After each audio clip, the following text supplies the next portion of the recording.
জয়পুরহাটের পাঁচবিবি উপজেলার বিভিন্ন পূজা মণ্ডপ পরিদর্শন করেন পুলিশের রাজশাহী বিভাগের ডিআইজি মোহাম্মদ শাহজাহান হোসেন পিপিএম বার।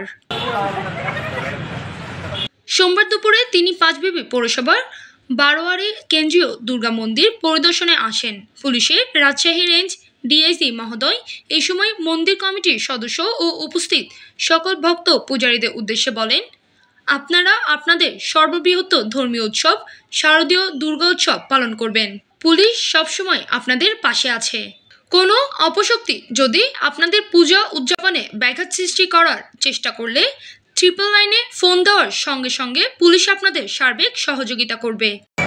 বিভিন্ন জায়গায় গিয়ে আমাদের উপস্থিতি আমি নিশ্চিত করার চেষ্টা করছি, এই জন্য যে যারা পূজারী আছে সত্যিকার অর্থে যারা ধর্ম অনুসরণ করে তারা যেন ভাবে যে পুলিশ তাদের সাথেই আছে এবং যে কোনো প্রয়োজনে পুলিশকে, বিশেষ করে আমার থানা এবং জরুরি জাতীয় সেবা 999-এ ফোন দিলে পুলিশ আপনার কাছে দ্রুত প্রতিক্রিয়া ব্যক্ত করবে।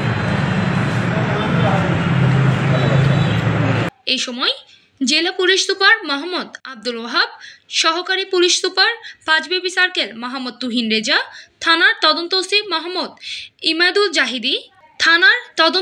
মোহাম্মদ ইমায়েদুল জাহিদি, পুলিশের বিশেষ শাখার ডিআইও মোহাম্মদ মিজানুর রহমান, জেলা পুলিশের গোয়েন্দা শাখা ডিবি ওসি মোহাম্মদ আসাদুজ্জামান, উপজেলা বিএনপির সভাপতি আলহাজ সাইফুল ইসলাম ডালিম, পাঁচবিবি উপজেলা বাংলাদেশ হিন্দু বৌদ্ধ খ্রিস্টান ঐক্য পরিষদের সাধারণ সম্পাদক সুভাষ চন্দ্র দাস, উপজেলা পূজা উদযাপন কমিটির সাধারণ সম্পাদক জীবনকৃষ্ণ সরকার বাপ্পি, বারোয়ারি মন্দির পূজা উদযাপন কমিটির সভাপতি দুলু গোয়ালা, পাঁচবিবি বণিক সমিতির সাবেক সভাপতি ভরত প্রসাদ গোয়ালা ও পাঁচবিবি প্রেস ক্লাবের সম্পাদক সজল কুমার দাস সহ অনেকে।